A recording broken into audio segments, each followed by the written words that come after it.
Es el verano de 2019. El CEO de Qatar Airways, Akbar Al-Bakr, se paró frente a los periodistas y dijo algo que casi ningún ejecutivo de una aerolínea dice en voz alta: que comprar el Airbus A380 había sido el peor error que había cometido su aerolínea. It was the biggest mistake we did to purchase A380. Y que comenzarían a retirar la aeronave a partir de 2024.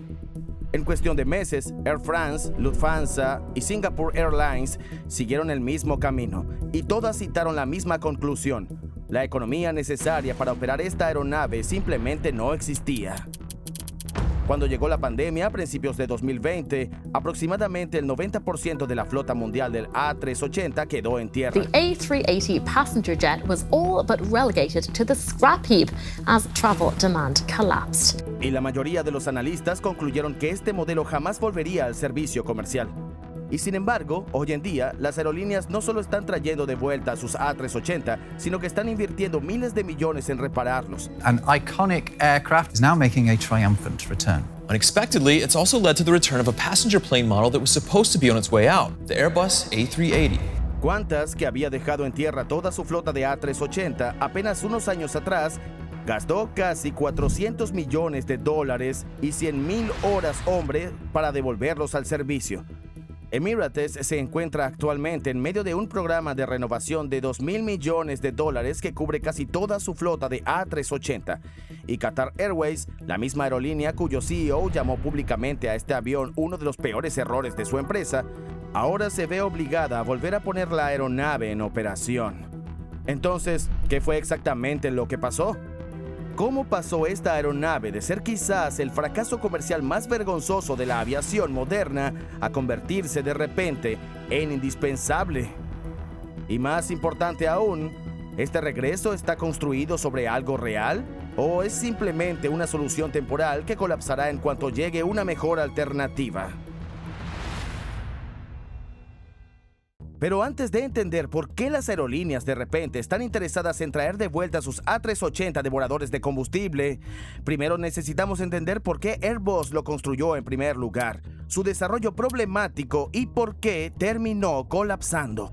Porque esa es en sí misma una historia bastante interesante. The Airbus A380. Biggest passenger airplane ever built. It's huge. Es finales de la década de los 80. En ese momento, la industria de la aviación atraviesa lo que solo puede describirse como algún tipo de revolución. La guerra entre Irán e Irak y su presión sostenida sobre los precios del petróleo había dejado una cosa incómodamente clara. Depender de aeronaves de 4 motores como el 747 o el 707 para los vuelos de larga distancia no solo era costoso, sino fundamentalmente insostenible. Al mismo tiempo, la tecnología de los motores turbofan había avanzado hasta el punto en el que las normas ETOPS por fin permitían que aeronaves bimotoras operaran cruces oceánicos por primera vez. Rutas que siempre habían sido dominio exclusivo de las aeronaves de 4 y 3 motores. Y aún así, cuando llegó el momento de definir hacia dónde evolucionaría la industria de la aviación a partir de ese punto y cómo se vería su futuro, Boeing y Airbus habían desarrollado planos radicalmente distintos sobre hacia dónde se dirigía todo. James McNerney, quien en ese entonces era director de Boeing, veía un mundo de vuelos directos que conectaban aeropuertos regionales, disminuyendo de forma constante el papel de los grandes aeropuertos hub como Charles de Gaulle y Heathrow. Según su análisis, este modelo reduciría los tiempos de viaje y aliviaría la congestión, pero requería desarrollar una aeronave bimotora eficiente en consumo de combustible, capaz de ser rentable en rutas con volúmenes de pasajeros relativamente modestos. Airbus, por su parte, pensaba en la dirección completamente opuesta. Sus proyecciones de la industria indicaban que el tráfico aéreo mundial crecería tan rápido en las próximas décadas que la infraestructura terrestre simplemente no podría expandirse lo suficientemente rápido para acompañarlo. Los directivos de Airbus se convencieron de que una aeronave super jumbo capaz de transportar entre 500 y 600 pasajeros en un solo vuelo era la única respuesta práctica frente a esta inminente crisis de capacidad. Pero esa no era la única razón detrás de la decisión de Airbus, porque había una segunda motivación operando por debajo de la superficie. una que tenía sus raíces en el orgullo competitivo más que en los datos del mercado. Verán, aunque Airbus ya había desarrollado aeronaves sólidas como el A320 y el A300, Boeing seguía dominando la industria de la aviación. Y tenía una aeronave con la que Airbus simplemente no podía competir: el legendario Boeing 747. Su tamaño imponente y su icónica joroba lo habían convertido en sinónimo del viaje aéreo internacional, y para Boeing se había transformado en una especie de emblema por encima de cualquier otra aeronave en su catálogo. Era un símbolo de prestigio, y Airbus no tenía nada parecido. Según Richard Abolafia, vicepresidente de una firma de consultoría aeroespacial, Airbus estaba atravesando algo que él describió como envidia de fuselaje. Los ejecutivos de Airbus se habían obsesionado con la idea de que construir una aeronave más grande que el 747 demostraría la superioridad de ingeniería de Airbus por sobre su rival estadounidense. Y si tenían éxito, esta aeronave podría convertirse, en teoría, en el avión definitorio de la época, tal como lo había sido el 747 para su generación, posicionando finalmente a Airbus para superar a Boeing como el fabricante preeminente en la mente de los viajeros y las aerolíneas por igual. Boeing sabía de las crecientes ambiciones de Airbus, y además era una época en la que las ventas del 747 habían comenzado a desacelerarse. Así que, mientras se orientaban en silencio hacia el desarrollo de una aeronave bimotora eficiente en combustible que eventualmente se convertiría en el 777, se acercaron a Airbus con una propuesta poco común: un estudio de mercado conjunto para evaluar la viabilidad de las aeronaves de capacidad ultra alta. En la superficie, se presentó como una inversión compartida para entender el mercado, pero en la práctica, fue un intento de Boeing por medir si Airbus estaba genuinamente comprometida con construir a un rival del 747 y, de ser así, cómo responder estratégicamente a ese desarrollo. Y en una movida sorprendente, Airbus realmente aceptó, aunque no está claro cuál fue exactamente el razonamiento detrás de esa decisión. Algunos observadores creen que Airbus vio la oportunidad de aprender más sobre el mercado y sobre la tecnología subyacente en el desarrollo de aeronaves jumbo. Otros sugieren que la empresa esperaba que Boeing revelara información útil que pudiera acelerar su propio programa. Pero sin importar cuál haya sido la motivación, a medida que avanzaba el estudio, quedó en evidencia que un nuevo avión de fuselaje ancho de 4 motores no era económicamente viable, y Boeing se retiró de la asociación antes de llegar a ninguna conclusión formal. Para Airbus, sin embargo, ya era demasiado tarde. La compañía había invertido recursos y tiempo considerables en la planificación del nuevo jumbo, y su deseo de construir un rival del 747 les impidió considerar siquiera la realidad objetiva. Entonces, a pesar de las objeciones importantes, particularmente por parte de los miembros británicos de la dirección de Airbus, la compañía siguió adelante con el programa A380 en el año 2000. Ahora bien, diseñar una nueva aeronave comercial ya es de por sí un emprendimiento enormemente costoso, pero diseñar una a esta escala, un doble piso de fuselaje completo con una envergadura de casi 80 metros, capaz de transportar a más de 500 pasajeros, la colocaba en una categoría de complejidad y costo totalmente distinta. Airbus comenzó el desarrollo del programa con un presupuesto estimado de casi $10,000 millones. Y para alcanzar el punto de equilibrio, la empresa necesitaba vender alrededor de 270 aeronaves a sus márgenes objetivo.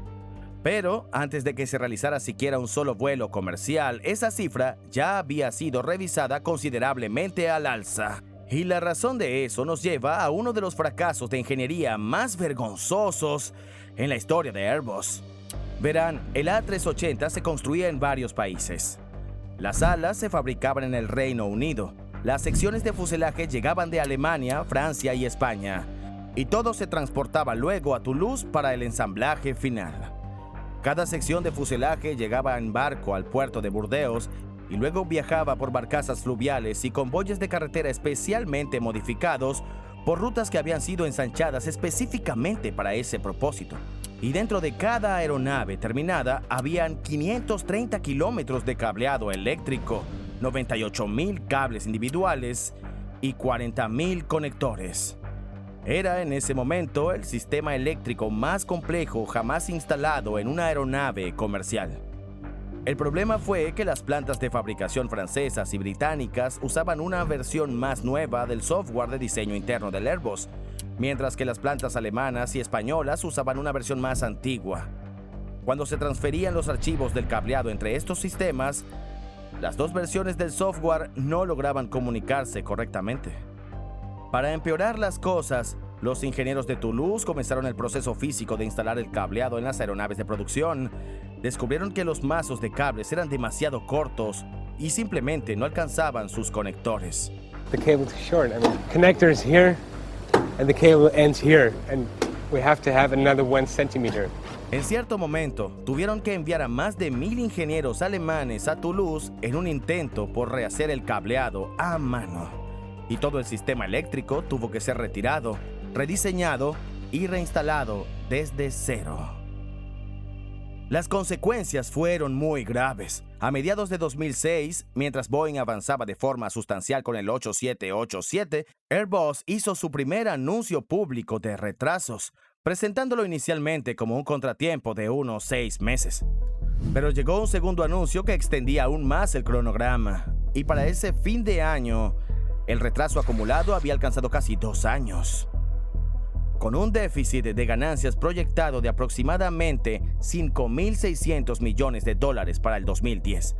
FedEx y UPS, que habían pedido cada una 10 unidades de la variante de carga de la A380, ejercieron su derecho contractual de cancelar el pedido, y con eso, la versión de carga de la aeronave fue abandonada silenciosamente, eliminando lo que podría haber sido una fuente de ingresos secundaria sustancial, incluso antes de que la variante de pasajeros hubiera transportado a su primer cliente pagante. La situación se volvió tan grave que las acciones de Airbus cayeron casi un 26% en un solo día, y el CEO, Gustav Humbert, se vio obligado a renunciar.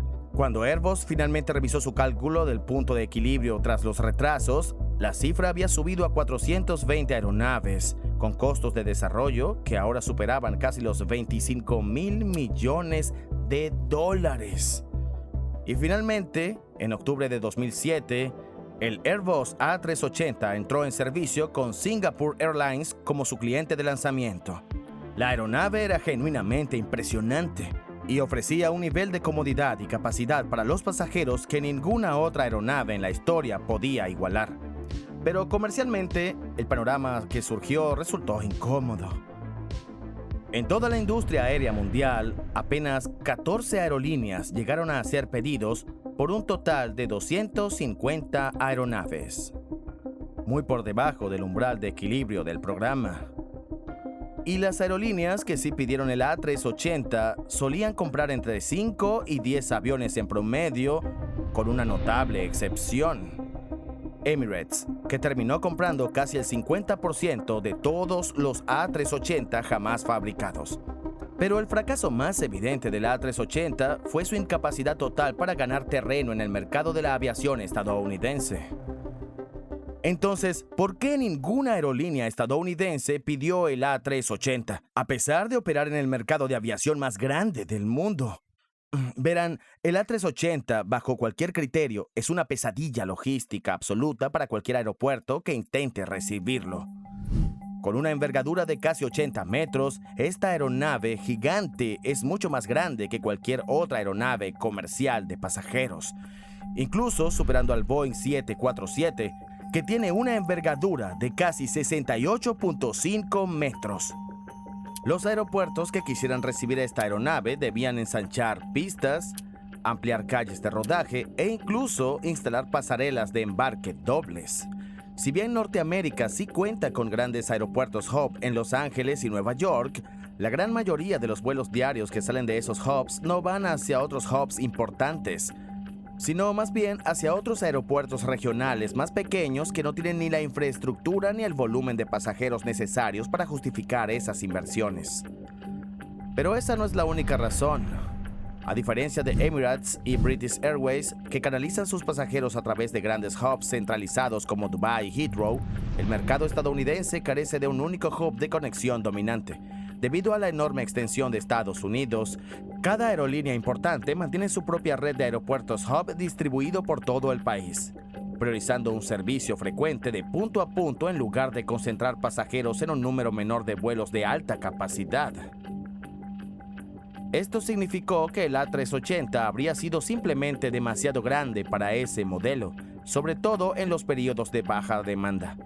Y cuando llegaron al mercado aeronaves bimotoras muy eficientes en consumo de combustible, como el Boeing 777 y el 787, el modelo de punto a punto se volvió aún más atractivo comercialmente y más flexible en cuanto a la operación. Y sumado a todo esto, el otro problema fue que nunca llegó a formarse un verdadero mercado de segunda mano para el A380, a diferencia de lo que ocurrió con el paso de los años con el 777 o incluso con el 747. Por lo general, cuando las aeronaves dejan de ser rentables para operaciones de pasajeros, las aerolíneas suelen convertirlas en aviones de carga o venderlas a operadores de carga dedicados, extrayendo un valor adicional en lugar de dar de baja la aeronave por completo. Pero el fuselaje del A380 era tan pesado que se quedaba sin capacidad de carga mucho antes de poder llenar su bodega, lo que lo volvía tan poco rentable en el mundo de la carga como se estaba volviendo en el mundo de los pasajeros. Las aerolíneas estadounidenses observaron todo esto y concluyeron que el A380 era simplemente demasiado riesgo y en cambio apostaron con fuerza por la nueva generación de aeronaves bimotoras. Sin embargo, para las aerolíneas que sí compraron el A380, las realidades operativas se hicieron visibles recién una vez que la aeronave entró en servicio regular. El más fundamental de estos problemas fue el factor de ocupación. Y es que el A380 ofrece una economía por asiento genuinamente atractiva cuando la aeronave va llena. Pero cuando no lo está, esa economía se deteriora de una forma difícil de absorber. Qantas, que fue una de las primeras en adoptar esta aeronave, publicó un análisis de uno de sus vuelos de A380 entre Sydney y Los Ángeles que ilustra el problema con claridad.